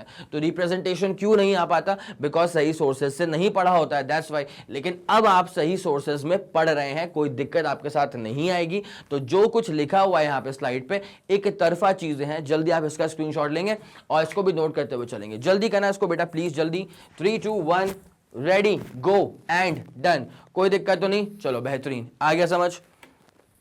This shows that the small force, यही तो बताता है कि that the small force applied on the smaller piston will be appearing as a very large force on the larger piston। छोटा फोर्स अप्लाई करा बट वो बड़ा फोर्स मिलकर बड़ा फोर्स बन करके निकला एट द आउटपुट सेक्शन, ठीक है। चलिए ये सिंपल सी कहानी होती है। तो बस अपनी स्टेटमेंट को सपोर्ट करने के लिए, अपने डायग्राम्स को सपोर्ट करने के लिए और बताने के लिए कि पास्कल्स लॉ का बहुत एक तरफा ये एप्लीकेशन है hydraulic lift, you can use this statement as well. ले लिया इसका स्क्रीनशॉट, ले लिया, 3 2 1 रेडी गो डन। चलो डन बेटा। अब यहां पे बात हो रही है एटमॉस्फेरिक प्रेशर की। किसकी बात हो रही है, एटमॉस्फेरिक प्रेशर की, जिसके बारे में हम भली भांति जानते हैं कि एटमॉस्फेरिक प्रेशर क्या होता है बेटा। अगर 1 atm की बात की जाए तो एटमॉस्फेयर ने क्या प्रेशर लगाया है उसी की बात तो चल रही है। तो अब है तो प्रेशर ही ना, तो 1.01 10 to the power 5 ये रहा पास्कल्स में, ठीक है। या तो इसको आप ऐसे लिख दो, कोई दिक्कत नहीं है, 1.01 10 to the power 5। यार पास्कल नहीं बोलना है तो न्यूटन पर मीटर स्क्वायर में बोल दे, कोई दिक्कत वाली बात नहीं है, it's one and the same thing only. अब एटमॉस्फेरिक प्रेशर का पूरा मसला क्या होता है, जैसे मान लो फॉर एग्जांपल लिक्विड सरफेस है ना, उसके ऊपर एक पत्ता है। अब वो पत्ता फ्लोट कर रहा है लिक्विड सरफेस के ऊपर, तो इस पत्ते के ऊपर ना कोई भी प्रेशर लिक्विड का नहीं है, इस पत्ते के ऊपर क्या है, इस पत्ते के ऊपर पूरा वातावरण है। तो पूरे एटमॉस्फेयर का प्रेशर काम करेगा इस वाले पत्ते के ऊपर, ठीक है। और उसी प्रेशर को हम कहते हैं एटमॉस्फेरिक प्रेशर। क्या बोलते हैं उस प्रेशर को बेटा, उसको हम कहते हैं एटमॉस्फेरिक प्रेशर। आगे पूरी बात समझ। अब अगर मैं यहां पे ना आपको पूरा एग्जांपल देता हूं, अगर अर्थ के हिसाब से, ठीक है, अगर पूरा एग्जांपल मैं कोट करूं आपके समक्ष अर्थ के हिसाब से, तो जरा गौर फरमाइएगा बेटा, भर दो उसको पूरा। ये है अपना अर्थ, क्या मान लिया अर्थ। अब यार अर्थ का जो एटमॉस्फेयर है ना, एटमॉस्फेयर क्या होगा बेटा, बेसिकली क्या होगा, गैसियस एनवेलप होगा, गैसियस एनवेलप, ठीक है। मतलब बहुत सारा गैस मिला करके बनाएगा पूरा एटमॉस्फेयर, ठीक है। अब ये गैसियस एटमॉस्फेयर, गैसियस एनवेलप कहां तक एक्सटेंड कर रहा है, बहुत किलोमीटर्स तक एक्सटेंड कर रहा है, ठीक है। तो मैं ना यहाँ पे आपके सामने रफली एक रेंज दे देता हूं। मैं नहीं कह रहा कि इतना ही किलोमीटर है, एक रफली मैंने बना दिया ऐसा, ठीक है। मैंने बोला कि यार मुझे लग रहा है कि इसका जो एटमॉस्फेयर है ना वो दरअसल यहां तक एक्सटेंड कर रहा है, कोई दिक्कत तो नहीं है। तो ये outer boundary of the atmosphere हो गई। ये मैंने क्या बना दिया बेटा, ये मैंने बना दिया, this is the outer boundary of atmosphere. ये मैंने बना दिया है आउटर बाउंड्री किसका, एटमॉस्फेयर, अर्थ का atmosphere. This is the outer boundary of किसका एटमॉस्फेयर बेटा, अर्थ का एटमॉस्फेयर, ठीक है। अब एक बड़ी सिंपल सी बात सुनना, ठीक है, ये दरअसल पूरा क्या है, गैसियस मिक्सचर, ठीक है, बहुत सारे भर भर के गैसेस हैं। क्या डेटा होगा मैं बताऊंगा आपको उसके बारे में। तो यहाँ पूरा भर भर के एकदम भैया गैसेस ही गैसेस है, पूरा गैसियस एनवेलप है यहाँ पे, ठीक है। अब यहाँ अगर आपको प्रेशर निकालना है, यहां आपको अगर किसी भी पॉइंट पर, मान लो अगर आपको किसी भी पॉइंट पर प्रेशर निकालना है, ठीक है, तो वो कैसे होगा बेटा, जरा गौर करें। देखो मान लो एक पॉइंट ले लो यहां पे और एक पॉइंट ले लो यहां पे, इसको बोल देते हैं P2 और इसको बोल देते हैं P1। भाई P1 पे जो प्रेशर डेवलप होगा ना वो सिर्फ इसके ऊपर के गैसियस एनवेलप का होगा, लेकिन P2 पर जो प्रेशर डेवलप होगा वो इसके ऊपर के गैसियस एनवेलप का होगा। जहां पे ऑब्वियस सी बात है कि P2 वाले पॉइंट के ऊपर ज्यादा एटमॉस्फेयर का भार होगा, आया समझ कि नहीं आया, और P1 वाले पॉइंट के ऊपर कम एटमॉस्फेयर का भार होगा, जिससे हम कह सकते हैं कि एटमॉस्फेरिक प्रेशर P1 पे कम है, जिससे हम क्या बोल सकते हैं, यहां लिख देता हूं कि एटमॉस्फेरिक प्रेशर P1 पे कम है, एटमॉस्फेरिक प्रेशर P1 पे कम है, is less at point 1, is less at point 1 compare two point 2। अगर मैं पॉइंट 2 पे देखूंगा ना भाई साहब, तो वातावरण का भार ज्यादा है, वातावरण का ना जो पूरा ऊपर एटमॉस्फेयर है वो बहुत ज्यादा अमाउंट में है, तो बहुत लपक के लगने वाला यहां पे प्रेशर, ठीक है। तो पॉइंट 1 कंपेयर टू पॉइंट 2। आ गई पूरी बात समझ, आ गई पूरी बात समझ। तो जल्दी आप इसका स्क्रीनशॉट लेंगे, जल्दी करेंगे। 3 2 1 ready go done, 3 2 1 ready go done. हो गया हो गया हो गया, चलो ठीक है, बहुत शानदार। क्लियर करें इसको, क्लियर करें इसको, क्लियर करें इसको। तो ये वाली बात समझ में आ गई आप लोग को। अब एक काम करें बेटा, आप ना यहाँ पे जो कुछ भी लिखा हुआ है तो जल्दी आप इसका स्क्रीनशॉट लेंगे पहले तो, बिकॉज यहाँ पे गैसेस पूरा मिक्सचर क्या होने वाला है, कितने परसेंट कौन कौन सी गैसेस है उनके बारे में यहाँ पे थोड़ी सी जानकारी दे करके रखी हुई है। तो पहले इसका स्क्रीनशॉट लो, उसके बाद जो चीजें बची हैं इसके अंदर वो डिस्कस कर लेंगे, बस लेक्चर खत्म हो जाएगा। आया समझ के नहीं आया, तो जल्दी इसका स्क्रीनशॉट लो पहले तो। चलिए बेटा, इसका आप लोगों ने स्क्रीनशॉट तो ले ही लिया होगा जैसे मैंने कहा था आप लोगों से। अब जरा देख लिया जाए कि यहाँ पे किन किन चीज़ों के बारे में जानकारियाँ दे करके रखी हुई है। सबसे पहली बात तो यहाँ पे एक टर्म है जो आप यूज़ करें मज़ा आ जाए। ये था कि एटमॉस्फेयर जो होता है ना, किसी भी प्लैनेट का जो एटमॉस्फेयर है, we are basically concern with earth, तो किसी भी प्लैनेट का या अर्थ का जो एटमॉस्फेयर होता है, this is the gaseous envelope. Atmosphere is basically termed as the gaseous envelope. अब गैसियस एनवेलप इसको क्यों कहा जाता है, बिकॉज मैंने बताया था आप लोग को, मान लीजिए फॉर एग्जांपल ये एक प्लैनेट है या चलो ये अर्थ है, ठीक है, तो इसके ऊपर जो एटमॉस्फेयर है this is basically mixture of multiple types of gases, ठीक है, which is extending up to many kilometres. तो यहां तक मान लेते हैं अपन कि यहां तक जो है ना इसका एटमॉस्फेयर का रेंज है। तो अर्थ के ऊपर एक तरह से गैस का एनवेलप नहीं बन गया, बन गया कि नहीं बन गया, और इसी को तो कहा जाता है एटमॉस्फेयर। क्या कहते हैं इसको हम, atmosphere. It's as simple as that. ये वाली बात पूरा दिमाग में सही से बैठ रही है, पक्का डन, ठीक है। तो आप इस टर्म को यूज करके आएंगे, बहुत शानदार रहेगा कि atmosphere is basically nothing but the gaseous envelope. Okay done done done.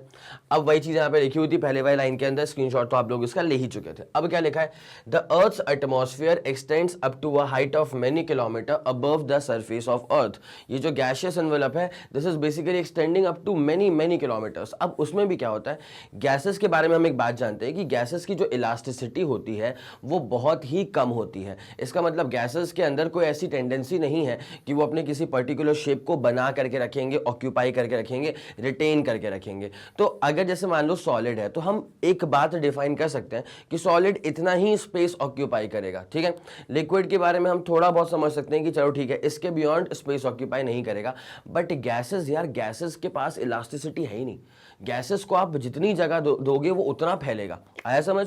तो कोई एक डिफाइन कर देना रेंज वो गैसेस के लिए थोड़ा सा मुश्किल हो जाता है, बिकॉज गैसेस खुद को ऐसे किसी स्मॉल स्पेस के अंदर रिटेन करके नहीं रखते, वो पूरा स्पेस ऑक्यूपाई करते हैं और भी फैलेंगे, और भी फैलेंगे, जितना उनको मौका मिलेगा उतना वो फैलेंगे। दोज थिंग्स आर गैसेस, ठीक है। चलो ओके डन। तो the earth's atmosphere extends up to a height of many kilometres above the surface of earth. Okay, अब जो अर्थ का एटमॉस्फेयर है उसका जो मोस्ट इंपॉर्टेंट कंपोजिशन है, ठीक है, वो क्या क्या है, 78% तो क्या हो गया बेटा, नाइट्रोजन हो गया, ठीक है। तो यहां पे लिख लेना अपने हिसाब से कि 78% जो है ना वो तो आता है नाइट्रोजन। और 21% आता है यहाँ पे ऑक्सीजन, ठीक है। 21% क्या आता है यहाँ पे oxygen, along with some little proportions of carbon dioxide, water vapor, argon, hydrocarbon, sulphur compounds etcetera, ठीक है। तो 78% तुम्हारा क्या हो चुका है, नाइट्रोजन हो चुका है। उसके बाद 21% हो चुका है ऑक्सीजन, और जो बाकी बचा कुछ 1-8% है उसमें ये सारी गैसेस जो है ना वो भर जाती हैं पूरा का पूरा, ठीक है। उसके बाद क्या है, the density of atmospheric air goes on decreasing gradually as we move upwards। तो upwards मतलब अर्थ के सरफेस से ऊपर की तरफ जब जाओगे ना तो गैसेस की जो डेंसिटी है, एटमॉस्फेयर की जो डेंसिटी है वो थोड़ी थोड़ी कम हो जाएगी, कम हो जाएगी, कम हो जाएगी। अच्छा, इसका ना एक बहुत सिंपल सा, अगर मैं आपको बताऊं कैसे इसको इमेजिन करना है तो आप ऐसा भी देख सकते हो। ऐसे मान लो अगर एक बीकर है, या बीकर मत लो क्योंकि बीकर में बहुत छोटा वेरिएशन होता है। मान लो एक बहुत बड़ी वाटर बॉडी है, मान लो एक बहुत बड़ी वाटर बॉडी है, मैं उस बड़ी वाटर बॉडी को ना मैंने ऐसा एक इंक्लोजर मान लिया, ठीक है। अब यहाँ पे क्या होता है कि जैसे आप नीचे की तरफ आओगे, जैसे आप नीचे की तरफ आओगे ना तो यहाँ पे जो डेंसिटी है ना वो बढ़ना स्टार्ट हो जाएगी, ठीक है। क्यों, इसके पीछे का एक रीजन मैं ऐसा भी कह सकता हूं कि यार जितना आप नीचे की तरफ आओगे ना उतना ज्यादा प्रेशर डेवलप हो रहा है, ठीक है। तो इस लिक्विड के, इस फ्लूइड के जो सब्सटेंसेस है, जो उसके मॉलिक्यूल्स हैं, जो उसके एटम्स हैं, वो बड़े पास पास पास पास और पास और पास आते जाएंगे। तो जब ज्यादातर एटम जो है वो बहुत पास पास आके चिपक जाते हैं ना, तभी तो हम कहते हैं कि डेंसिटी बढ़ गई है।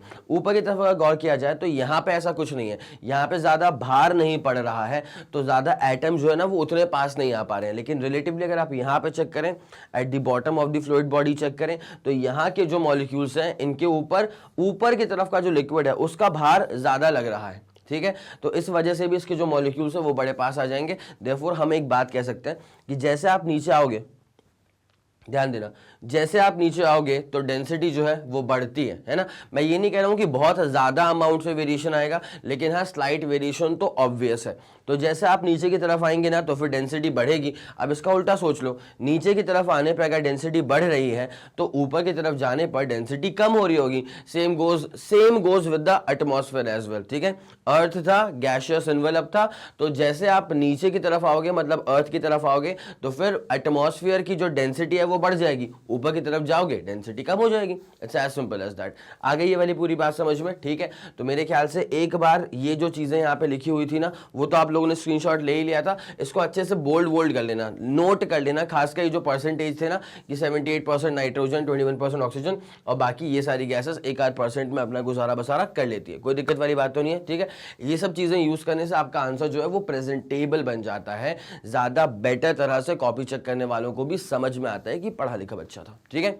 चलो ओके डन, क्लियर करें इसको, आगे बढ़ते हैं। The atmospheric pressure at any point is equal to weight of a vertical column of air of unit cross section area extending from point top to the earth atmosphere, ठीक है, top of the earth atmosphere. मान लिया अर्थ मान लिया, ठीक है। मैंने बोला कि यार मेरे को इस वाले पॉइंट पे जो है ना प्रेशर चाहिए, मेरे को इस वाले पॉइंट पे चाहिए एटमॉस्फेयर का प्रेशर। तो तुम बोलोगे कि सर इसका जो एटमॉस्फेयर है ना वो दरअसल एक्सटेंड कर रहा है अप टू मैनी किलोमीटर्स। तो ये हमने एक रफ सी बाउंड्रीज की बना दी, किसकी, एटमॉस्फेयर की। बहुत बढ़िया। तो ये जो पूरा एटमॉस्फेयर है, पूरे जो गैशियस पार्टिकल्स हैं यहाँ पे, वो सब मिल करके यहाँ पे एक प्रेशर अप्लाई करने वाले हैं। तो हम एक वर्टिकल कॉलम इमेजिनरी, ठीक है, हम एक इमेजिनरी सा वर्टिकल कॉलम, हम एक इमेजिनरी सा वर्टिकल कॉलम जो है ना वो दिमाग में सेट कर लेंगे कि हाँ भैया ये एक वर्टिकल कॉलम है, इसके अंदर जो गैस भरी हुई है, इसके अंदर जो गैस भरी हुई है वो h की डेप्थ पे क्या प्रेशर अप्लाई करेगी, दैट्स इट, ठीक है। तो ये एक तरह से प्रेशर को मेजर करने का तरीका हो जाता है, ठीक है। और बेसिकली प्रेशर, अगर आपको फ्लूइड प्रेशर निकालना है, ठीक है, तो वहां पे फ्लूइड प्रेशर क्या हो जाता है, प्रेशर का बेसिक फॉर्मूला होता है h rho g, जहां पे h is not the height in literal terms, h is basically the depth. आया समझ की नहीं आया, पक्का। और रो क्या होता है, rho is the density of the fluid, और जी तो obviously acceleration due to gravity, जिसकी वैल्यू होती है 9.8 metre per second square. Approximately you can take it as 10 metre per second square, ठीक है। ये वाली कहानी पूरी समझ में आ गई आप लोग को। चलो तो यहाँ पे क्या है, cross section area extending from top that point to the top of the earth atmosphere, ठीक है। मतलब इस पॉइंट के टॉप से अर्थ के एटमॉस्फेयर के टॉप तक का जो ये वर्टिकल कॉलम है ना, उसने क्या प्रेशर एक्सर्ट करा है इस कंसर्न्ड पॉइंट पर, ये कंसर्न पॉइंट है, ठीक है। ये वाला जो है ना ये कंसर्न पॉइंट है। मैं पी नहीं लिख रहा बिकॉज पी का मतलब प्रेशर कहीं ना समझ लो, इसलिए, ठीक है। चलो okay. From a point on the surface of earth the height of air column is maximum. अगर अर्थ के सरफेस पर हमने कोई पॉइंट ले लिया है, अगर हमने अर्थ के सरफेस पे कोई पॉइंट ले लिया है, तो वहां से अर्थ का जो एटमॉस्फेयर है उसका जो हाइट होगा, ठीक है, this is going to be the maximum height, this is going to be the maximum height, it's as simple as that. अच्छा, अगर मैं हवा में कोई एक पॉइंट ले लूं, अब मैं बोलता हूं यहां से अर्थ का एटमॉस्फेयर की जो दूरी है, क्या वो मैक्सिमम हाइट है? अरे वो कैसे होगी मैक्सिमम हाइट, ठीक है। मैक्सिमम हाइट तो मतलब आपको यहीं से मिलेगी ना, अर्थ के सरफेस से लेकर के एटमॉस्फेयर के टॉप तक का, तो that distance is the maximum height of the atmosphere, it's as simple as that. यहां तो कोई परेशानी, यहां तो कोई दुख दर्द तकलीफ तो नहीं है, पक्का श्योर हो? चलो बहुत शानदार। तो ये वाला फंडा अपना क्लियर हो चुका है। अब क्या लिखा हुआ है? therefore the atmospheric pressure is maximum at the surface of earth। obviously अगर आप अर्थ के सरफेस पे हैं तो पूरा वातावरण, पूरा एटमॉस्फेयर मिल करके उस पर्टिकुलर पॉइंट पर प्रेशर अप्लाई कर रहा है, which is basically called as 1 atmospheric pressure या 1 ATM। आप सबको, इनफैक्ट सबको ही प्रेशर को रिप्रेजेंट करने की हैबिट डल जाती है, आइदर इन न्यूटन पर मीटर स्क्वायर या फिर पास्कल्स में, लेकिन यहां बताया जा रहा है कि एटमॉस्फेयर ने जो प्रेशर डेवलप करवाया था दैट इज 1 ATM। तो obviously we need to convert ATM into Newton पर मीटर स्क्वायर या फिर ATM into पास्कल। तो वो कन्वर्जन कैसे कैरी आउट होता है बेटा? वो कन्वर्जन बड़ा सिंपल होता है, 1 ATM is equal to 1.01 10 to the power 5। यहां कहीं लिखा भी होगा, मैंने ये लिखा है, ठीक है। अब जरा देख लेते हैं इसको।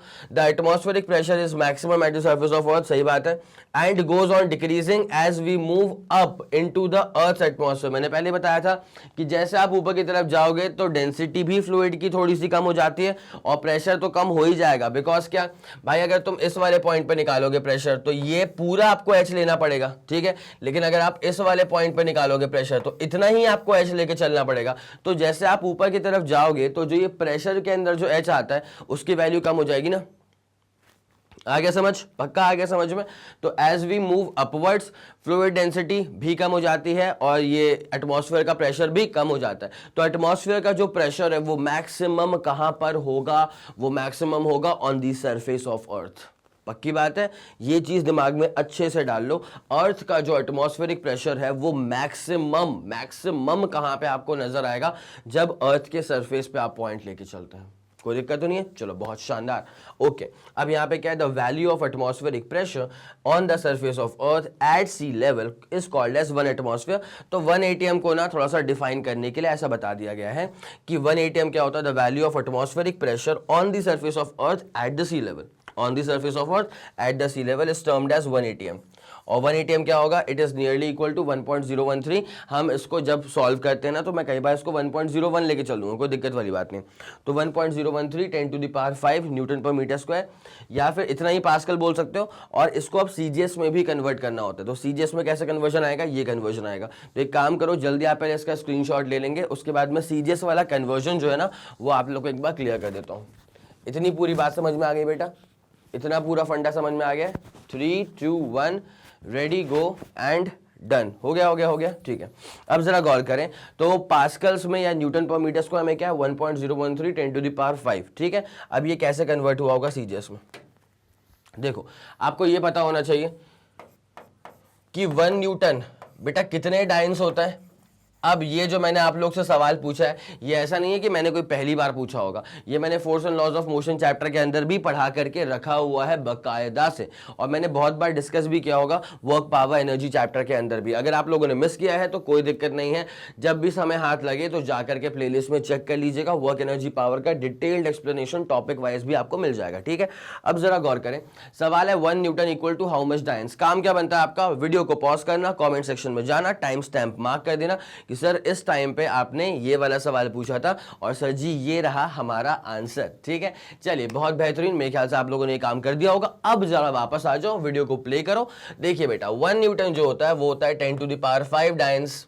अगर आपने गलती से 10 to the power 7 लिख दिया है तो let me clear you this कि 1 जूल होता है 10 to the power 7 अर्ग्स, ठीक है, क्योंकि 1 न्यूटन के अंदर conversion factor 10 to the power 5 का आता है इनटू CGS यूनिट, और जूल में जो कन्वर्जन फैक्टर आता है वो आता है 10 to the power 7 का in terms of CGS unit. कोई दिक्कत वाली बात नहीं है। तो आपको एक बात जो याद रखनी है ना अभी, वो एक बात ये वाली याद रखनी है, और दूसरा बड़ी सिंपल सी बात है यार, 1 मीटर का मतलब क्या होता है? 100 सेंटीमीटर। यहां तक क्या दिक्कत है? इतना पूरा क्लियर है, कोई दिक्कत वाली बात नहीं, ठीक है। अब जरा गौर करो, यहाँ पे मुझे न्यूटन पर मीटर स्क्वायर को बेसिकली कन्वर्ट करना है डाइन पर सेंटीमीटर स्क्वायर के अंदर, ठीक है, सीजीएस में कन्वर्ट करना है। तो आप जानते हैं कि 1.013 10 टू द पावर 5 ये था अपने पास न्यूटन पर मीटर स्क्वायर, ठीक है। अब देखो ये कितना हो जाएगा 1.013 10 टू द पावर 5, कोई दिक्कत नहीं है, कोई दिक्कत नहीं है, कोई दिक्कत नहीं। देखो न्यूटन था, क्या था, न्यूटन था, तो न्यूटन 1 न्यूटन क्या होता है, खुद ये होता है 10 टू द पावर 5 डाइन्स। अब नीचे देखो, नीचे देखो, नीचे देखो, यहाँ पे मीटर का स्क्वायर करना है, तो 1 मीटर का मतलब क्या होता है 100 सेंटीमीटर, ठीक है, मतलब 10 टू द पावर 2। अब 1 मीटर का स्क्वायर है, मतलब यहाँ पे 100 का स्क्वायर, ठीक है, 100 सेंटीमीटर का स्क्वायर ना, तो 100 का स्क्वायर करेंगे 10 टू द पावर 4 आ जाएगा, उसके बाद नीचे क्या आ जाएगा बेटा, सेंटीमीटर का स्क्वायर। कोई दिक्कत वाली बात नहीं यहाँ तक, ठीक है। अब जरा सॉल्व करो उसको, 1.013 इंटू, भाई देखो 10 to the power 5 10 to the power 4 काटूंगा, कितना 10 बचेगा, 10 को मल्टीप्लाई करूंगा 10 टू द पावर 5 से, तो 10 टू द पावर 6 हो जाएगा। और ये क्या बचेगा बेटा, डाइन पर सेंटीमीटर स्क्वायर, ये क्या बचेगा बेटा, डाइन पर सेंटीमीटर स्क्वायर। तो बस इतनी सी बात है, कोई बड़ी बात तो नहीं है, वही चीज यहाँ पे लिखी हुई थी 1.013 10 टू द पावर 6 डाइन पर centimetre square in terms of CGS unit system. कोई मसला, कोई परेशानी, पक्का श्योर, ठीक है। अब एक काम करो, जल्दी इसका स्क्रीनशॉट ले लो, ये मैंने कन्वर्जन करके दिखा दिया आप लोग को, इसके हिसाब से आखिरी वाला जो पूरा पॉइंट था ना वो सुपर एक्सप्लेन्ड। जल्दी इसको नोट कर लेना, 3 2 1 रेडी गो डन। चलो बहुत शानदार, बहुत जबरदस्त, ये वाला केस तो अपना पूरा खत्म हो चुका है। तो ये लेक्चर था, आपको डिलीवर कर दिया। अब कैसा लगा वो जा करके कमेंट सेक्शन में बता दीजिएगा। जो सवाल मैंने आपसे पूछे थे उसका आंसर भी आप लोग दे ही चुके होंगे, तो मेरे ख्याल से कोई तकलीफ आपको वहां पर नहीं होने वाली है। अगर आपका किसी भी कारणवश बैकलॉग आ गया है किसी भी लेक्चर में मेरे, तो बेटा एक काम करो, वापस जाकर के उसको देख लो। समय निकालना पड़ेगा, समय निकालना ही पड़ेगा, कैसे भी करो, लेकिन ये वाला काम जो है वो अभी के अभी में समाप्त कर दिया जाए, ठीक है। आगे मेरी पूरी बात समझ में, चलिए ओके डन। तो जैसे कि आप लोग जानते हैं बेटा कि मैग्नेट ब्रेन जो आपको प्रोवाइड करता है CBSE English medium as well as Hindi medium वाली classes with entire complete full syllabus coverage. उसके बाद spoken English, CUET, NTSC, olympiad, UP board, Bihar board और एमपी बोर्ड की classes with entire syllabus coverage, ठीक है। इसके अलावा अगर आपको कोई भी इंफॉर्मेशन चाहिए तो आप मैग्नेट ब्रेन्स के ऑफिशियल वेबसाइट पर विजिट कर सकते हैं। Thank you so much.